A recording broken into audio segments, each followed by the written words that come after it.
Welcome to Turn the Page, the official podcast of the Syosset Public Library.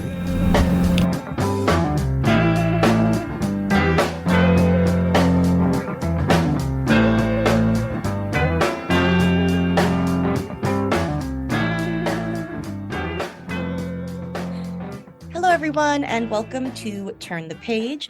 I'm Jen, your host today, and I'm here again with an author who I've spoken with before. This is actually my second interview, so this is a first for me. Could I ask you to introduce yourself and your book, please?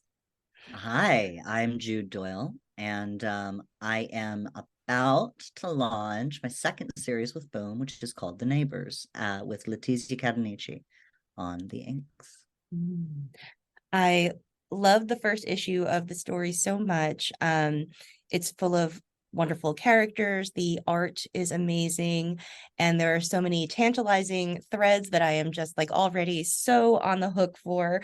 And before we get into the book itself, I'm wondering if we could just talk a little bit about what the journey from Ma, the last book that we talked about on this show, to this comic was like, because there's a little bit of like a thematic overlap and some concerns. And I like it's really fun to see you working through like some of the same ideas in a new setting with new people, but there's a lot of new interesting things going on too. So can you talk about, like how you got from that project to this one? Yeah, it's interesting because they're both stories about community and about communities. In the Neighbor's case, it's this little secluded mountain town called Cunanag, which is apparently the name of a real British town. And I messed up because I like Google translated some Gaelic to come up with my own spooky town name. And I just hit on a spooky town that already exists. But but I was really feeling myself for a second there. The Neighbors is Ma was really like I had sort of hit the wall. I had been covering sexual violence for like 10 years. And what came out of that was this very, very bleak story where it was almost like I was dragging my old self out to the, ocean and giving it a Viking funeral. I was setting it on fire. It's just this very intense, physical, scary story about feeling not at home in your body, about cycles of abuse, about what happens if the world actually can't get better. What happens when you stop trying to change people? What happens when you feel stuck in place and there's nowhere for the rage to go? And I think that that's kind of what I love about Ma, is that it makes everybody who's ever read it a little bit uncomfortable. It's very, very bleak. The Neighbors sort of came out of a much different part of my life. I had transitioned, I had gone on testosterone, I had actually moved far out to the country with my family, and I was in what was in some senses a really blissful, idyllic setup, like transitioning in every way. Like it did not damage any of my family relationships. I'm closer with everybody in my family now, and I'm living this really peaceful, serene life. And yet all around me, every day I wake up and there's some new like horrifying bill aimed at, trans children. There's some new hate crime in the news. There's some new guy with like a Twitch channel or a YouTube channel who's got, strong arguments for why I and people like me shouldn't exist. And it felt really weird to be like in that serene, calm, warm family environment so much of the time, and to know that if you ever once stepped outside, it would just be like unremitting hate and awfulness. And I think that, if Ma was just coming from trauma and rage, The Neighbors is a very different kind of scary. It's about paranoia. It's about like not knowing who to trust and not being able to go out into the world because you don't know what's out there, what's going to happen to you. Yeah, that is so interesting what you've just said. And it did occur to me while I was reading this that, since the last time we spoke, which was I guess maybe almost a yearish ago, it seems like the discourse has become so much more elevated, so much more heated, and that there are just like turfs everywhere, like all over the place. They're the most vocal they've maybe ever been. Um, And I'm sure that must have really changed how, yeah, writing this and making this comic felt. Um, when you are writing something that is speaking so much, not only to a personal experience, but to a sort of like moment, maybe like a socio-political moment, like how do you balance that? How do you kind of like uh grapple with like having very personal and very like out in the world stakes, if that kind of makes sense? Yeah. I mean, I think there are moments, hopefully by the fifth issue, all the poetry will have resolved and you will see what some of these metaphors are getting at, right? And hopefully that's not going to hit you as just like the author popping out from behind a bush and explaining what he means, but like it will be like a rhyme and a couplet. You'll see where this was going.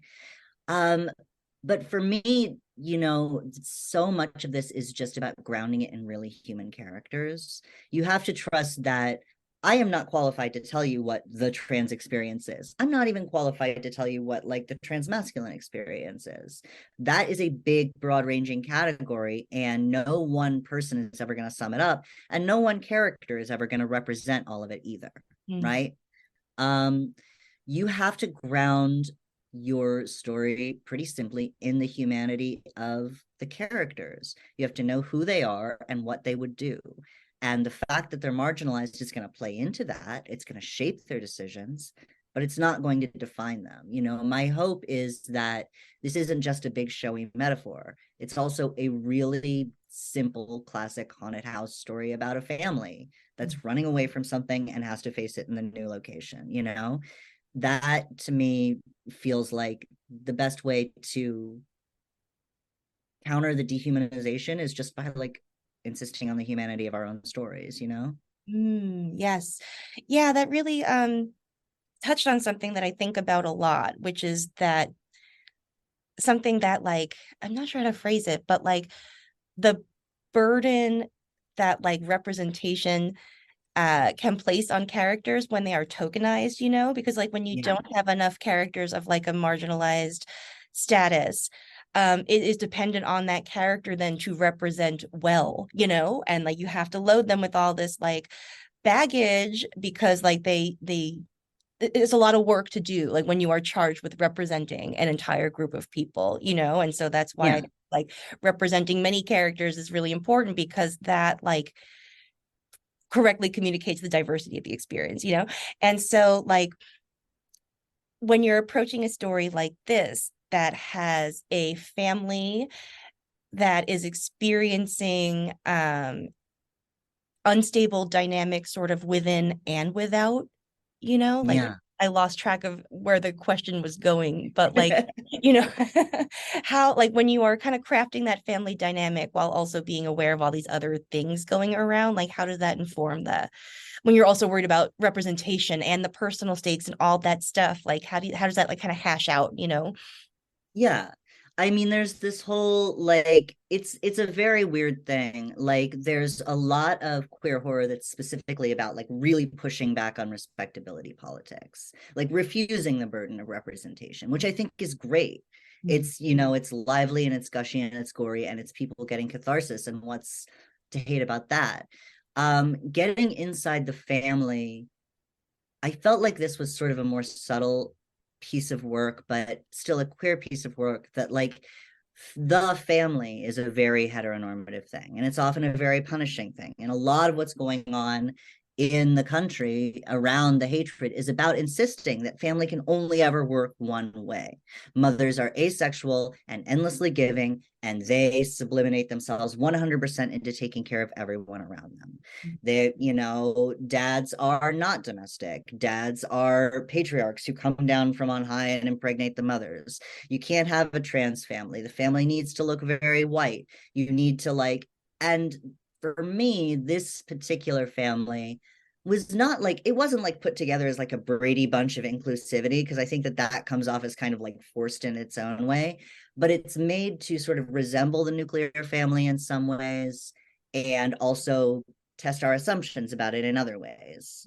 That people are coming together across identities and affiliations, and I don't think Janet, the finger quotes the mother, has ever really dated a guy before. I mean, I think she's open to the theory, but like this is her first relationship with a guy. And I don't think that she's someone who really treasures the idea of being out in the country and being like a patient, supportive wife while her husband hides in the attic and deals with his mental health issues. You know, that Casey is someone who sort of refuses to play happy families. Casey's the older daughter. And I love that about her. And I think that's the most interesting thing about her. The writer Sophie Lewis talks about how horror is there's a movement of like family abolition, like demolishing the idea that families are the only ways that care can ever take place. And she talks about how horror movies are really obsessed with the family, but they're also like sort of covertly family abolitionist because they're always just terrifying the family and traumatizing them and splitting people apart. And I think Casey has like family abolitionist energy. She does not want to be in this house with these people. You know, so just like that sort of, you know, without being grandiose about it, family is really central to my life and to a lot of our lives, and it's a place of safety and it's a place of danger. And I wanted to just make this a family of people who are constantly on the verge of fracturing apart in one way or the other, so that you could see how that works, so that you could try to guess whether they're going to end up as a family at the end of this, or whether they even should. One of the things I think it illustrated so well is how there can be like the family can be a source of danger without there even being any like bad faith actors, you know. Like two of the things that I thought were the two of the most touching things were, one, for Oliver, the sort of like subtle fear, like the subtle fear that like your partner who is supportive will like reach the limits of their ability to be supportive and then turn out to be more like the neighbors, you know, like, like Yeah. And for Casey, there's like this experience of, you know, like your parents going through big changes that are good for them, but are like destabilizing and make the future a big unknown, you know. Like there's a lot of like really subtle emotional experiences and no real like bad guys like in that particular dynamic, you know, like yeah. I mean, I think that that's how a story needs to be, because if you have like someone who wakes up in the morning and decides to be evil, like there's not, you know, that's, to be sure, that gets things moving, but it doesn't get things moving in an interesting way. Families are made of people who are all fucked up in their own ways, you know. And I find that that's usually where things fall apart between people, is everybody has a perfectly good reason for what they're doing. Janet has a good reason to not want to be buried alive in one relationship with one person who turns out to need a lot more than she thought he was going to need, right? Like that's a reasonable way to feel. And it's also reasonable to feel like, I am a big mess of trauma. I am constantly targeted on multiple fronts. I need a lot of patience, and I'm not able to just pretend that I'm fine. You know, that's also a reasonable way for a person in a relationship to feel. And, you know, that's, people all the time, people of good faith, wind up creating horrific experiences for each other because something started out reasonable and nobody knew how to handle it and it just got out of hand, you know. That to me is the family in The Neighbors. Is, I think you're right, a really sort of covertly unstable family. It's teetering right on that verge where one thing going wrong could blow it up. And, you know, good for me, because it's a horror comic, I'm allowed to like make bad things happen. yeah, You know? but it's still loving, you know, like, and it's like it can be loving and be difficult or scary, you know, like it's very real and messy, and I really really like that. Yeah, like I'm gonna tell you something sort of personal, which is that like my daughter has been getting picked on in her after school program, and we talked about the boy, but we like got a call from her teachers and they're like, she seems really sad lately. And I'm like, yes, that's terrifying to me. It's terrifying to me that my kid is out there being sad about something I can't fix. But like, I think that this, I swear to God, I had a point. But like when I look at the dynamic between Janet and Casey, like that to me is a really, I love that dynamic because Janet loves her daughter. She, adores her. And she also just, no matter how many times Casey tells her that she's not feeling okay, is just like, you'll be fine, have some ice cream. Like that thing of like, you love your kids so much that you will not look at what's going on with them is, I think, really relatable for a lot of people. And again, like, not to be like I'm, being so clever with my illusions, but that's the thing you hear often with parents who really badly fail their children too. Like, my kid can't be trans, my kid can't be queer. I know my kid. I would know if something was wrong. I would know if they were going through something. I find that it's so easy for the worst outcomes to come from those really human moments of denial, of not wanting to believe that there's a single thing you as a parent can't do for your kid or can't fix for your kid. Mm-hmm. Yeah, like when you put it like that, it really does sort of illustrate to me how much like a lot of transphobic or homophobic rhetoric is like specifically wrapped up in like patriarchy and like hegemony in a weird way, and while you're talking about family, I was thinking about like chosen family as the alternative and how that is often like a theme I've been reading about a lot in the past few years. I feel like in something that's been important in my life and the life of friends.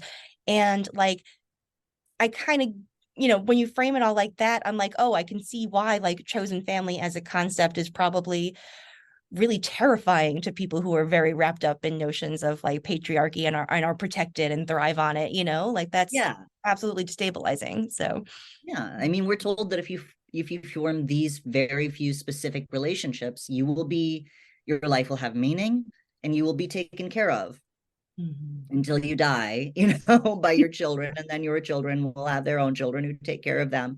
And we're told that like there is this constant secure cycle of care and safety and acceptance, and if everybody just sticks to their role, things will be okay.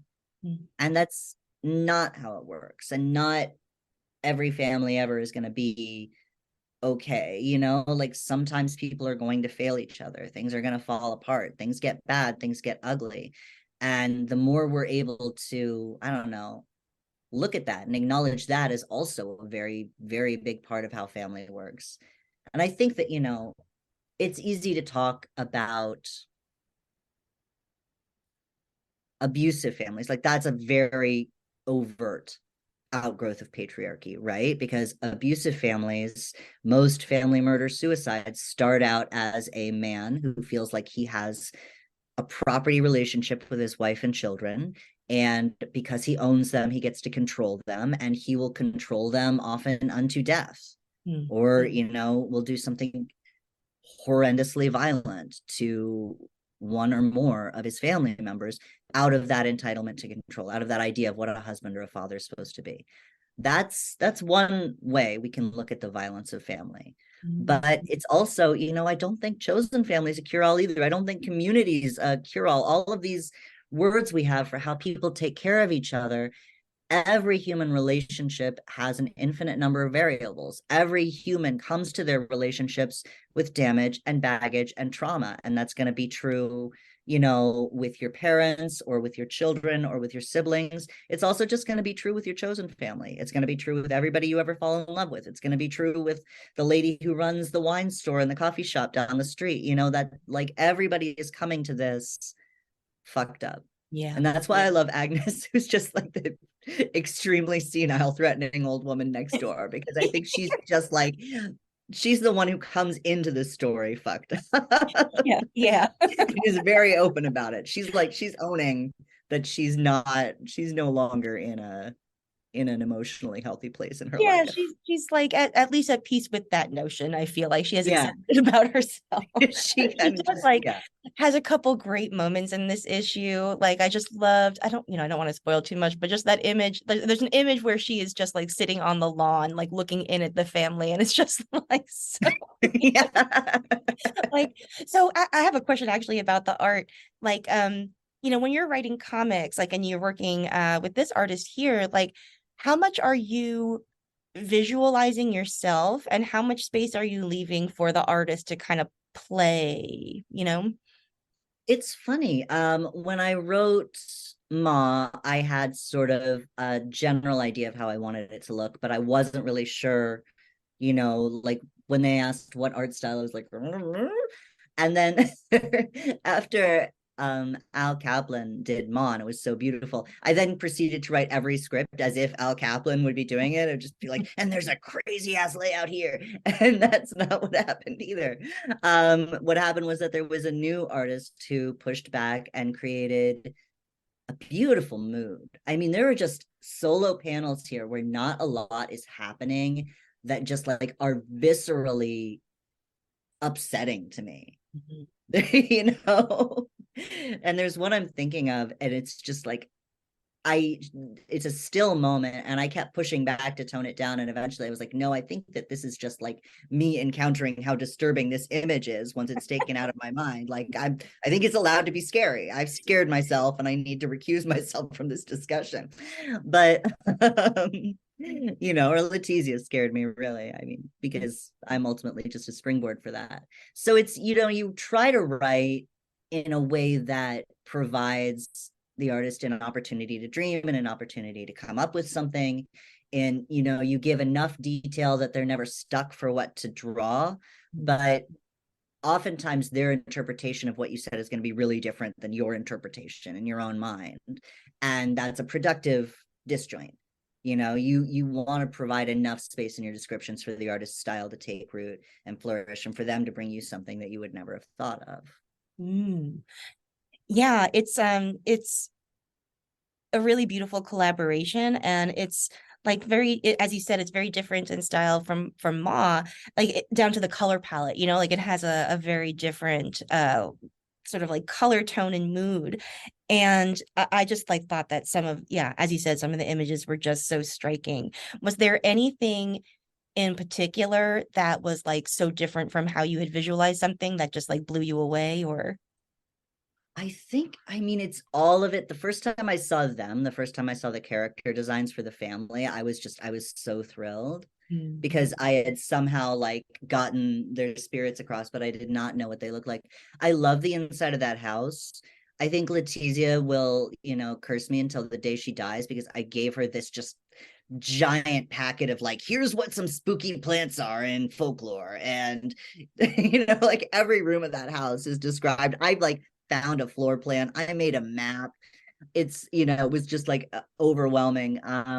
But the design of the house, how it's just big and shadowy, and there's a fairy tale window in pretty much every second floor room. So you get like these odd little glimpses of Rapunzel or Snow White or Alice in Wonderland, things that just sort of tilt the spookiness over into almost like a dark fantasy mood. I love how the inside of that house turned out, because I didn't know if I was going to be able to pull it off and make that its own world. And it's so pretty. I love it. it's phenomenal. Yeah, I guess that does lead me to another really interesting question I have, which is that this is a first issue of a mini series. And without giving away what it is, the final image, the final moment is absolutely terrifying. And and I'm wondering about like the particular challenges of writing a first issue. Like how do you do the exposition you need to do? How do you establish the character dynamics while also, leading to a hook that's going to be like, you need to pick up the second issue of this when it comes out? Like, is that a lot? It sounds like a lot to have to keep in mind all at once. Yeah. I mean, weirdly, I think that the 5-issue structure of like a limited series is really intuitive for a lot of people, because it's the structure of like Shakespeare. It's 5 acts. It's the structure of a lot of movies. It's, you have to start by telling basically a more or less self-contained story. You have to introduce everyone who's going to be there, and you have to set the spark, set off, it's weird because comics, it's such a recursive medium. You almost have to do this on every page. Every page completes an action and initiates the next action, right? So that it can flow, so that you'll keep turning pages. And every issue does that too. Every issue has to set up a status quo and knock down a status quo, and gradually get more and more dramatic and, I don't know, amplified in how it does that. Elevated, I suppose I should say, in terms of how intense the action is. By the time I love issue 4 of this one, I loved issue 4 of Ma too, because that time like everybody knows everything. You don't have to waste anything. You just like go straight for like whatever nightmare dream sequence, ladies eating dudes out in the swamps, whatever you want to do, you can kind of just do it by issue 4. So it's just that. It's just like you need to set up and knock down an assumption over and over and over until they stop paying you. Wow, that is so interesting. Yeah, I never thought about like, yes, 5 issues, 5 act structure. That's so funny. And yeah, I love this story so much. I can't wait to see where it goes. And I do have one sort of like almost like a hot take issue question before we go. In the last year or two, we've developed a lot of discourse, I think, but about like elevated horror or dissertation horror, and Yeah. it has been like said, I think recently, that we are entering like a period of like pushback against that. Like we're going for kind of campy horror again with like X and Pearl and all these things, but like, do you think that dichotomy is helpful? Like, do you think that like it actually is like, like I just like I'm thinking about how we're framing the issue, and if it actually is like saying anything about like how horror functions. That's a huge question to enter, Yeah. I realize, but I mean, no, I have so many takes on this. The first of which is that like the reason horror, even very schlocky, campy, like prom night horror, even if it's just Jamie Lee Curtis running around evading a dude, that has always been really attractive to academics because horror is implicitly it's a social genre. It always says something about power. It always says something about violence. It nearly always says something about gender, about sexuality. Like there is no point in, for me, setting up, like the elevated horror and the non-elevated horror. Frankenstein is elevated. What is Frankenstein if not, a social commentary? Get Out is explicitly a social thriller, but there have always been social thrillers. There's always been stuff like The Stepford Wives, which I thought about a lot for The Neighbors. Like that felt like it was another really good reference point to step off to. Horror is exciting, and there have been a million dissertations written about it and a million, like heady theory books written about it, because it is rich. And the reason it's rich is that it speaks directly from the repressed. It's all the stuff you're not supposed to think about put down in one place so that you have to live through it. And to me, that means that, beautiful slow burn A24 horror. I love that mood. I love a lot of that aesthetic. If you look at The Neighbors, there's a lot of dark woods and, like old twig sculptures and things made of bone. Like that can be really beautiful. It has like its own dark primal vibe that is lovely. But it's not elevated above something that's more campy. Scream is a social commentary. Scream is like very clearly a social commentary about abusive relationships, about gender, about young women's sexuality, about guys gatekeeping pop culture and being really obnoxious about it. There's a ton of stuff in Scream, like you can't take horror, which is a big genre, and separate it out into two piles, which is there's the smart stuff and there's the fun stuff. The fun stuff has to be smart and the smart stuff has to be fun, or otherwise it doesn't work. yeah, absolutely. You're absolutely correct. And, I've often thought about like, even if you're talking about like your schlockiest monster movie with like a dude in a rubber costume, like the monster is almost never like just the monster. Like there's always something else going on too, And so I think like, yeah, the impulse to label some horror as like metaphorical or having a deeper meaning or speaking to something and suggesting that other horror doesn't is just like a false premise from the start. So yeah, exactly. Well, thank you so much for coming back to the show and for sharing this comic with me. I have already placed my hold at our local comic shop so that I'm getting the issues as they come in. I am so excited. Um, yeah, do you plan to do more horror comics in the future, or like what's on your horizon? Really, it depends on how long people put up with me, to be quite honest with you. If you want me to do that, then you gotta like actually buy them. But I'll write the scripts in my little office all by myself. I love working on these comics so much. It's just been my favorite thing that I've gotten to do in my career. It's been so wonderful.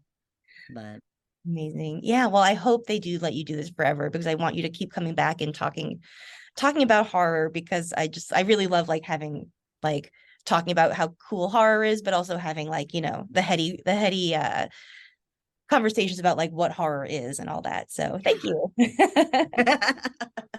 All right. you're Well, very welcome. thanks.